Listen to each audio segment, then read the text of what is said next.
ஆரம்பிக்கும் போதே திருட்டு பழக்கத்தில் ஆரம்பிச்ச கடைசி வரைக்கும் அந்த திருட்டு பழக்கம் இருக்க தான் செய்யும். வேற ஏதாவது கேள்வி அது பேரு கூட சொல்றதுக்கு இருக்கு இல்ல ஒவ்வொரு இயக்கம் பொறுத்த வரைக்கும் அந்த இயக்கத்திற்கு ஒரு சின்னம் இருக்கு. அந்த சின்னத்துல போட்டி போட நினைப்பாங்க. இது நீங்க அடுத்து கேட்பீங்க சீட்டு எவ்வளவு பேச்சுவார்த்தை ஆரம்பிச்சிருச்சான்னு.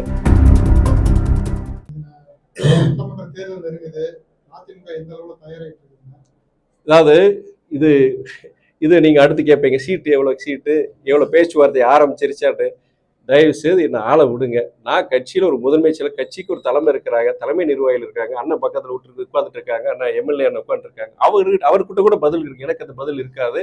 என்னை பொறுத்த வரைக்கும் நான் ஒரு இயக்க தோழர்கள் தொண்டர்களுடைய பிரதிபலிப்பு என்னன்னா எங்களுக்கு ஒரு அங்கீகாரம் வேண்டும். அது ஒரு அடிப்படை அதை நாங்க எங்க தலைமை கிட்ட சொல்லியிருக்கோம். தலைமை கூட்டணி தலைமையும் எங்க கட்சி தலைமையும் மாண்புமிகு முதலமைச்சர் தளபதி அவர்களும் இயக்க தலைவர் வைகோ அவர்களும் கூடி பேசி முடிவெடுக்க வேண்டியது. ஆனால் நீங்க எத்தனை சீட்டுங்கிறத விட எங்களை பொறுத்த வரைக்கும் கொள்கையின் அடிப்படையில் இந்த கூட்டணி அமைஞ்சிருக்கு. அந்த கொள்கையின் அடிப்படையில நாங்க பொறுத்த வரைக்கும் எந்த சமரசமும் செய்யாம நாங்க இந்த ஒரு நல்ல ஒரு தீர்வுகளுக்கு கிடைக்கும். நல்லபடியா எங்களுடைய கூட்டணி தலைமை எங்களுக்கு உண்டான அங்கீகாரத்தை கொடுப்பார்கள் என்ற நம்பிக்கை எங்களுக்கு உள்ளது. பழைய ஓய்வு அரசு ஊழியர்லாம் போராடிட்டு இருக்காங்க. திமுக தேர்தல் அறிக்கையிலையும் சொன்னாங்க பழைய ஓய்வு திட்டம் நிறைவேற்றப்படுங்க. ஆனா இதுவரை நிறைவேற்றல. இல்ல பழைய ஓல்ட் பென்ஷன் சிஸ்டம் அது நீங்க பழைய ஓய்வூதிய திட்டம் பொறுத்த வரைக்கும் அது கண்டிப்பா இன்னைக்கு தொழிலாளர் வர்க்கத்தினுடைய முக்கியமான ஒரு கோரிக்கை. அது நிறைவேற்றப்பட வேண்டும் தான் பொதுவுடைமை இயக்கங்கள் மற்றும் கிடையாது. மறுமலர்ச்சி திமுகவுடைய அதோடைய நாங்களும் அதான் வச்சிருக்கோம். முதலமைச்சருக்கு எங்களுடைய இயக்க தலைவர் கோரிக்கை வச்சிருக்கிறாரு. கண்டிப்பா அந்த பழைய ஓய்வு திட்டத்தின்படி ஒரு தீர்வு வருங்கிற நாங்களும் எதிர்பார்க்கிறோம். நியாயமான கோரிக்கை அது. வரக்கூடிய சட்டமன்ற தேர்தல் என்னங்க இப்போ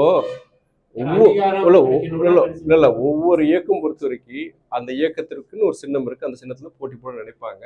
அது ஒரு அடிப்படையான ஒரு இது. அது நான் ஒரு முதன்மை செயலர் நம்ம சொல்ல முடியாது. இயக்க தலைமை அவங்க ஒரு முடிவு எடுப்பாங்க. அது கூட்டணி தலைமையெல்லாம் பேசி முடிவெடுக்க வேண்டியது. இது ஒரு கேள்வியே நீங்க கேட்கறதே தவறு. உங்க பேரு என்ன பேரு? உங்க பேரு உங்க முன்னாடி அப்பா பேர் போடுவீங்க இல்லையா? இன்னொருத்தர் பேர் போட முடியாது இல்லையா? திராவிட வெற்றி கழகம் ஒரு கட்சி புதுசா ஆரம்பிச்சாங்க. ஆனா அந்த கட்சி நான் ஏற்கனவே 1 வருஷத்துக்கு முன்னாடியே பதிவு பண்ணிருக்கேன். நல்ல சேர்ந்த தொட்டில் பழக்கம் சுடுகாடு வரை.